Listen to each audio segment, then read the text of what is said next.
Hello everyone, welcome back to our YouTube channel. વિદ્યાર્થી મિત્રો, આ વિડીયોમાં આપણે ધોરણ 11 વિષય કોમ્પ્યુટર અને એનું ચેપ્ટર નંબર 5 છે કે જેનું નામ છે સમસ્યા ઉકેલ, ફ્લોચાર્ટ અને અલ્ગોરિધમ. એના સ્વાધ્યાયના MCQનું સોલ્યુશન કરીશું.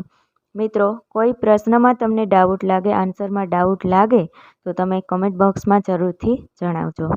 ક્વેશ્ચન નંબર 1 જોઈએ કે ફ્લોચાર્ટની શરૂઆત અને અંત છે એ નીચેનામાંથી કયું પ્રતીક વપરાય છે? ઓપ્શન એ લંબચોરસ, બી ડાયમંડ, સી અંડાકાર, ડી વર્તુળ. અને રાઈટ આન્સર આવશે ઓપ્શન સી અંડાકાર, અને એનું ઇંગ્લિશ નામ યાદ રાખજો, ઓવલ. સેકન્ડ ક્વેશ્ચન, નીચેનામાંથી કયું સમસ્યાના ઉકેલનું દ્રશ્ય નિરૂપણ પૂરું પાડે છે? Option A algorithm, B flowchart, C program, D પ્રક્રિયા. અને રાઈટ આન્સર આવશે option B flowchart.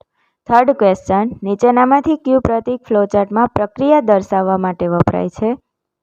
Option A લંબચોરસ, બી ડાયમંડ, સી અંડાકાર, ડી વર્તુળ. અને રાઈટ આન્સર આવશે ઓપ્શન એ લંબચોરસ.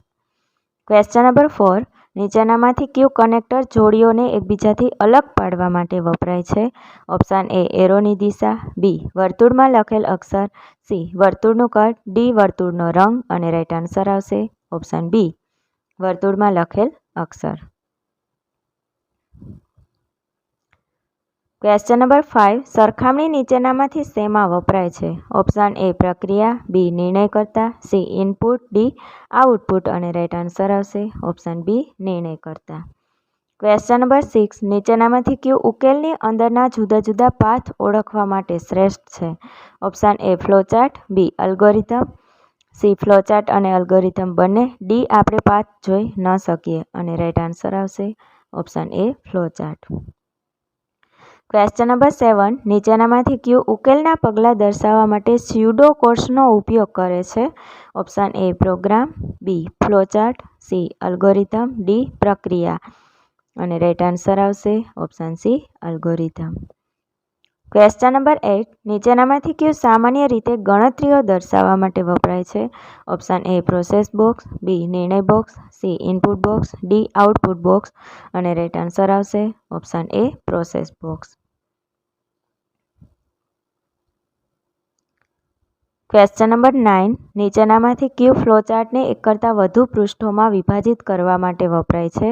ઓપ્શન એ એરો સાથે અક્ષર, B connectors, C arrow, D ખાસ પ્રતીકો. અને રાઈટ આન્સર આવશે option B connectors.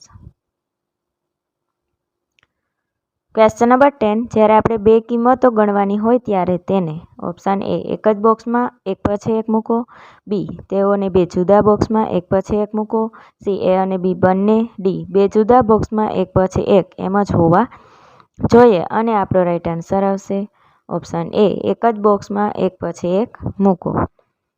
Thanks for watching this video. Please like, share and subscribe our channel.